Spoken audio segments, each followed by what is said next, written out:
Malgré de nombreuses richesses et une croissance faisant de la Côte d'Ivoire un pays influent en Afrique de l'Ouest, la majeure partie de sa population connaît des difficultés qui rendent son quotidien toujours plus éprouvant. Le manque d'eau potable, d'électricité, le délabrement des infrastructures routières ou encore l'accumulation des ordures ménagères dans les rues ne sont qu'une partie des réalités auxquelles les citoyens doivent faire face, en particulier dans les quartiers pauvres. Vous voyez ces bâtiments où on est assis, vraiment les tirs comme ça. Depuis ça nous fait 2-3 ans, chaque année il faut renouveler ça. Mais quand les saisons pluvieuses commencent net, les enfants ne peuvent plus rester pour bien fréquenter. Nous avons des problèmes d'eau. Ce puits que vous voyez là, tout le village est obligé de venir prendre de l'eau ici. Pour des problèmes de bactéries, nous sommes obligés souvent de désinfecter par de l'eau de javel. Vous voyez ces fils qui sont pendus là-haut là. Ça nous envoie beaucoup de désagréments. Ce n'est pas du tout protégé. Je demande vraiment beaucoup à nos autorités de venir à notre aide. Pourtant, chaque année, les communes disposent d'un budget devant servir à améliorer les conditions de vie de ses habitants. Mais en réalité, le constat est que les gouvernants ne se sentent pas toujours redevables envers les populations. Les autorités municipales tiennent rarement compte des préoccupations des populations pour l'élaboration des budgets des mairies. Les réalisations des mairies sont en décalage avec les attentes des populations. Et tout cela mène les citoyens à perdre confiance en leurs élus. Quand nous avons su qu'il y avait un marché qui était prévu dans les serres topographiques du quartier, on a fait une délégation et nous sommes allés voir le maire pour lui demander de nous aider à avoir accès à ce marché. Il nous a donné l'autorisation. Et la guerre militaro-politique de 2002 a fait que nous sommes sortis tous de Bouaké. Et à notre retour, en 2008, on constate qu'il y a des villas qui sont en train d'être bâties sur le marché. Ils ont cassé nos magasins. On est allé chez le préfet. On n'a pas eu gain de cause.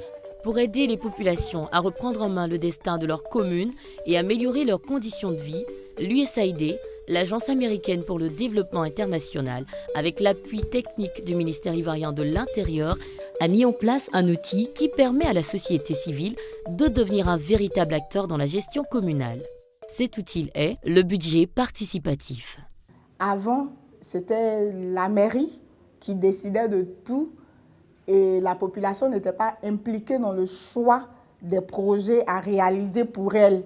En mettant en place la politique de décentralisation, l'État a voulu, dans le cadre de la gestion, dans le cadre du développement local, faire participer les populations à la gestion des affaires locales. Le budget participatif permet aux populations de contribuer à la gestion de leur commune. La population est associée au choix des projets, même à leur évaluation. Et cette population est prête même à financer par payer ses impôts, ses taxes. Donc, c'est une des raisons qui a amené déjà les collectivités à prendre en compte le budget participatif. Né en 1980 à Porto Alegre, au Brésil, le budget participatif a permis de privilégier les besoins essentiels de la population et en particulier ceux des groupes les plus défavorisés. Ainsi, alors que 49% seulement des habitants avaient accès à l'eau en 1989, ils étaient 98% 8 ans plus tard. Les avantages du budget participatif sont plus de transparence dans la gestion des communes et donc moins de corruption, la mobilisation des personnes généralement exclues des processus de participation et la prise en compte des besoins des populations. Aujourd'hui, la Côte d'Ivoire veut faire l'expérience du budget participatif et a choisi les communes de Yopougon, Bouaké, Korogo, Divo et Diokwe comme ville pilote pour sa mise en œuvre. Ce projet se décline en 3 volets. Des consultations communautaires pour la priorisation des projets définis par les populations elles-mêmes, l'audit social afin de faire un état des lieux des projets inscrits dans les budgets antérieurs ainsi que leur état de réalisation, le recadrage budgétaire pour une mise en œuvre effective et efficiente du budget communal.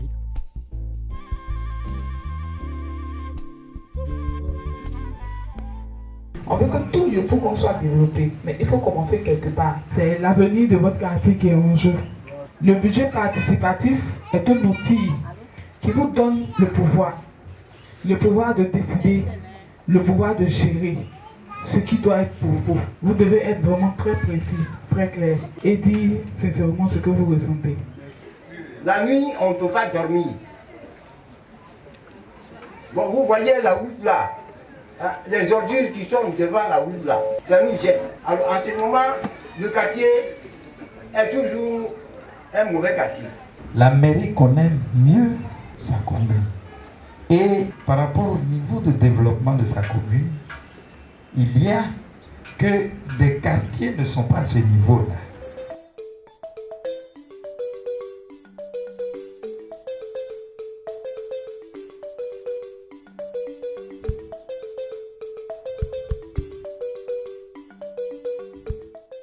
On a un problème d'électricité. Hier, la population a dormi dans l'obscurité. C'est vers 11h du matin que c'est venu. On a un problème d'eau. On a essayé de faire passer le message à tous les niveaux pour que tout le monde prenne part à ces échanges-là. Avec l'appui de l'USAID et l'accord de la mairie, nous avons identifié 24 quartiers.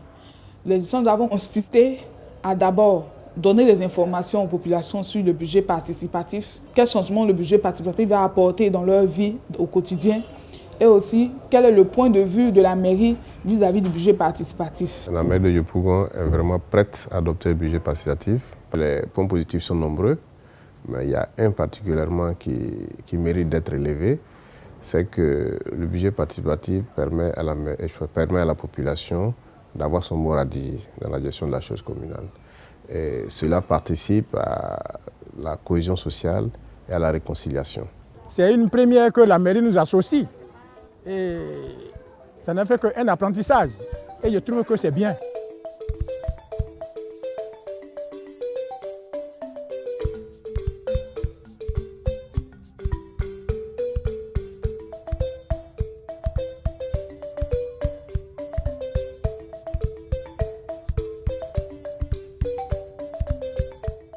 Ces rencontres communautaires vont nous permettre, entre nous, les acteurs non étatiques, et les acteurs étatiques de prioriser nos besoins à travers nos quartiers.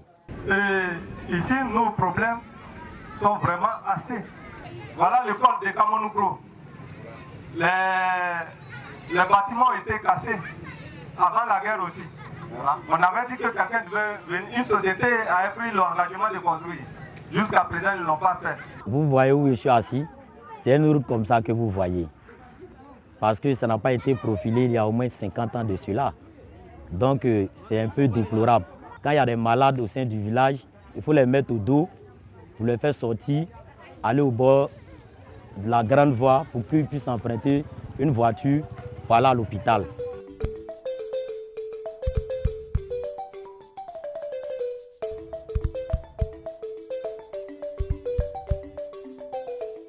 C'est les populations elles-mêmes qui identifient leurs besoins et prioriser leurs besoins et les proposer aux décideurs afin qu'une décision soit prise pour la mise en œuvre.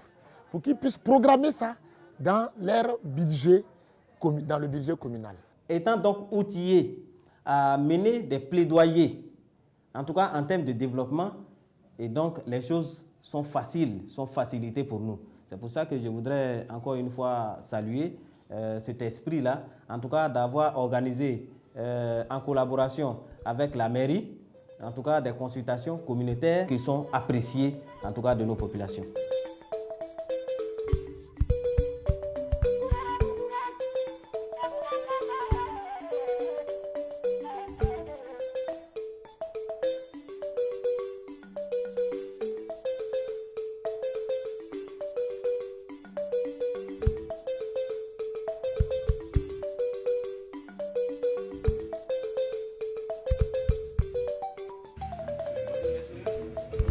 Donc l'objectif général de cet atelier, de ce présent atelier, est de procéder à la priorisation des projets issus des forages. Les populations et les autorités locales ont reçu une formation et ils ont bien apprécié le contenu et ils ont bien intériorisé le contenu du budget participatif. Ils viennent d'abord de la même commune, ils se connaissent, ils ont travaillé ensemble sur un moment.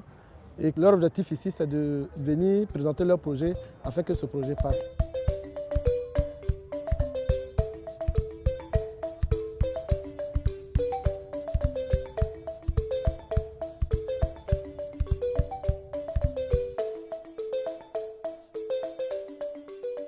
souhaitons en qu'on construise un centre de santé dans notre quartier Cocody qui est situé au nord-ouest de la ville de Korogo. Le deuxième point, c'était le groupe scolaire. Le groupe scolaire, parce que si vous allez à Cocody, nous n'avons que 2 écoles. Les enfants sont autour de 100 par classe. Et pédagogiquement, ça ne passe plus. Je pense que les populations vont vraiment bénéficier, elles vont s'impliquer davantage. Je prends le cas d'autrefois où on investissait de grands montants pour certains projets, mais qui tombaient en ruine après parce que les populations ne se sentent pas concernées par la chose. Nous faisions les choses d'une autre façon, nous choisissions les besoins à leur place. Aujourd'hui, il y a le concept qui dit non, vous choisissez vos priorités. Et nous y avons adhéré, donc sans contrainte, donc je crois que c'est bon.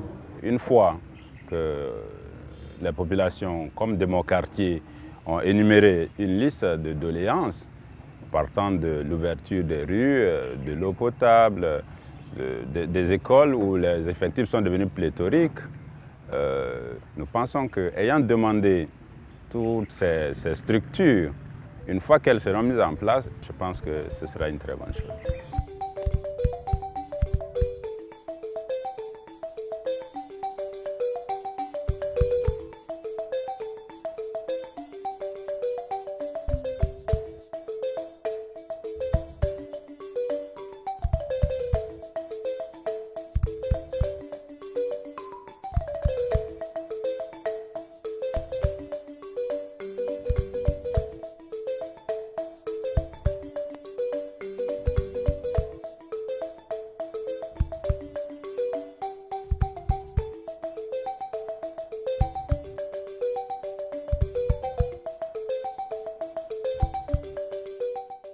vous demande l'audit social, c'est quoi?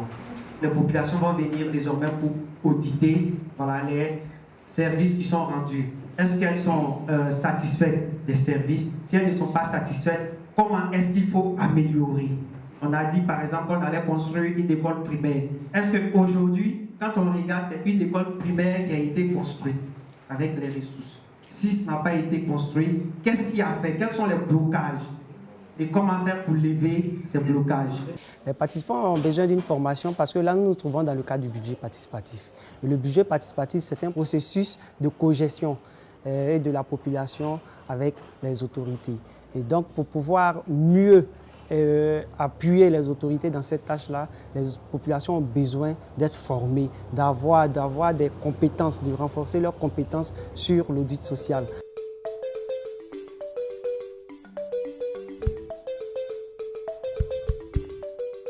Je crois que vraiment ces ateliers nous ont permis de comprendre beaucoup de choses et ça peut vraiment raffermir et éviter même des petits conflits entre les communautés parce que la ville évolue d'une façon harmonieuse et chaque communauté se sent impliquée dans le développement de sa commune. L'audit, en fait, l'atelier que nous avons fait aujourd'hui permettra à toute la population de pouvoir s'imprégner de ce que c'est qu'un budget participatif. Et ça permettra une relation véritable entre les pouvoirs publics représentés par la mairie et la société civile. Ça crée même une symbiose. On voit que l'État nous concerne et nous aussi on concerne l'État. C'est-à-dire que l'État est déjà en nous. Parce que nous nous voyons déjà comme acteurs de développement en tant que population.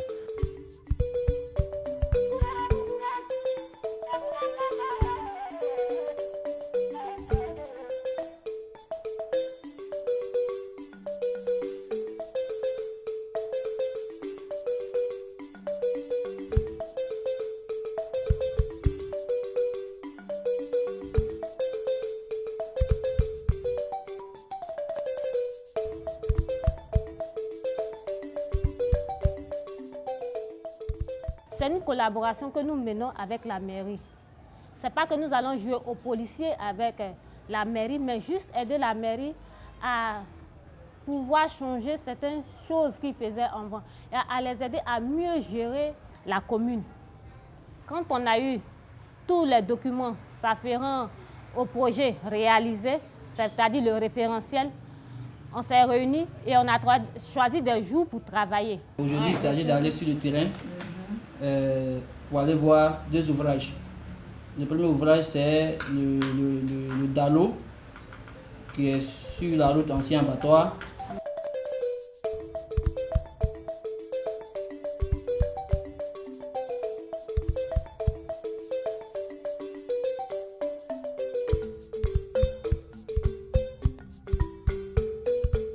Depuis quand le pont a été détruit, nos enfants ne savent même plus où passer pour aller à l'école. Pour la grande voie aussi, c'est du danger. Il y a environ 1500 élèves qui sont là, qui passent chaque matin ici pour aller à l'école.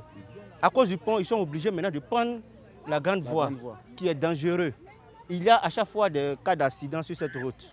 Chaque jour que Dieu fait, on nous dit on va faire le pont, on va faire le pont, on va faire le pont. Rien. Rien. Monsieur Bernard, oui. Bon, nous sommes venus sur site et selon le référentiel que nous avons reçu, ce projet concernant le Dalo, ce pont, a été réalisé. Et nous sommes venus sur site et voici ce que nous avons constaté. Qu'est-ce que vous avez à dire? On va vous conduire vers qui de droit. Oui. Ils vont vous expliquer clairement pourquoi ça a été fait ainsi. D'accord, c'est compris. Nous avons vu le Dalo. Sur le référentiel, c'est écrit que le projet a été réalisé.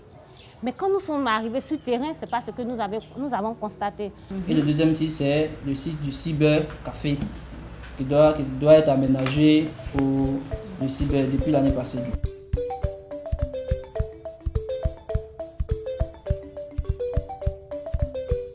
Donc voici le cyber.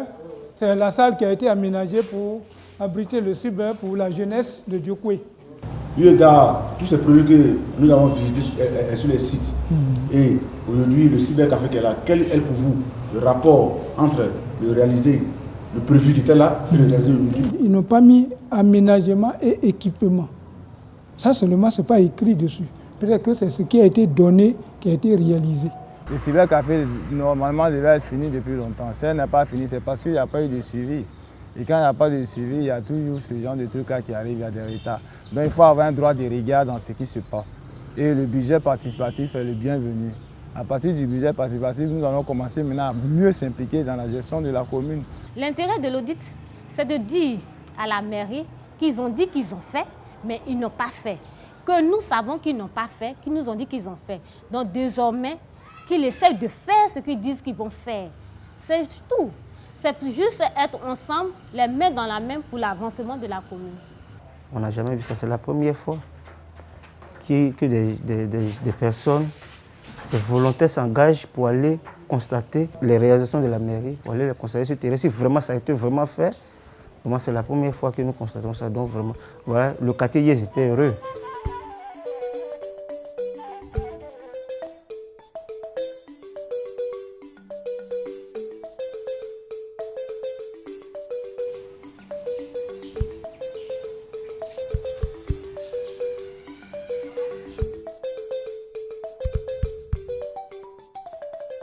Cet atelier recadrage budgétaire intervient à la suite d'une formation théorique que nous avons reçue. Et cet atelier, n'est-ce pas, permettra aux auditeurs de venir restituer les résultats de tout ce qu'ils ont fait sur le terrain. Pour nous, il s'agissait d'auditer les projets prévus et exécutés par la mairie de Diokwe au cours de l'année 2013. Deux projets qui m'ont marqué le plus, c'est la réhabilitation du Dalo. Si le référentiel, ce que nous avons reçu, c'est un projet prévu et réalisé. Arrivé sur le terrain, ce n'est pas ça. Ça peut être réalisé. Vraiment, ça fait peur. Une fois qu'elles ne s'approprient pas, une fois qu'elles ne se sentent pas concernées, les projets souvent sont voués à l'échec. Et c'est le cas de ce Dalo, qui, n'est-ce pas, la population ne se sent pas vraiment, ne s'est pas sentie impliquée. Et le recadrage nous permettra de nous approcher de la mairie et de leur permettre et de les amener à impliquer la communauté. Et il y a quelque chose aussi qui m'a marqué, un projet concernant le cyber. Par rapport au référentiel, ce qu'ils nous ont dit, c'est pas ça. Pourtant, la jeunesse a besoin de cet outil-là.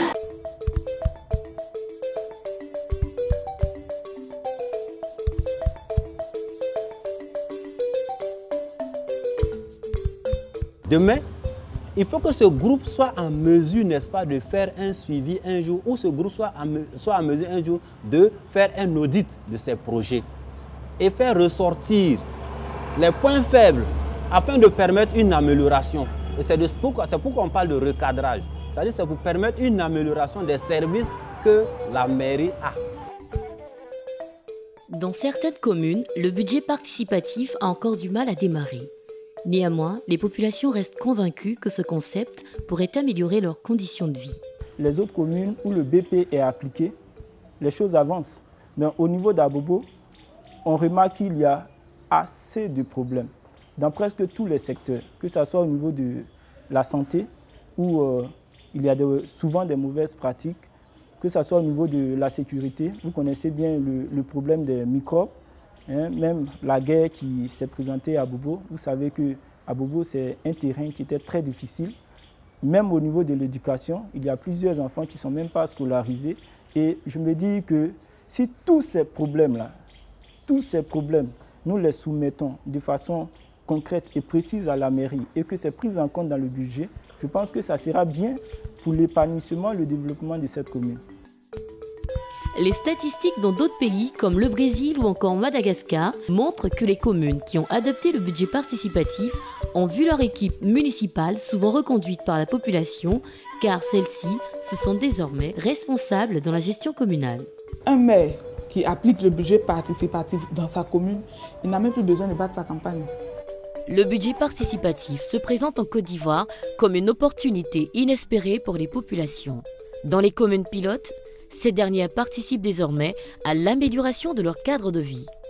Ces communes sont vivement encouragées à appliquer ce processus pour les prochains budgets annuels.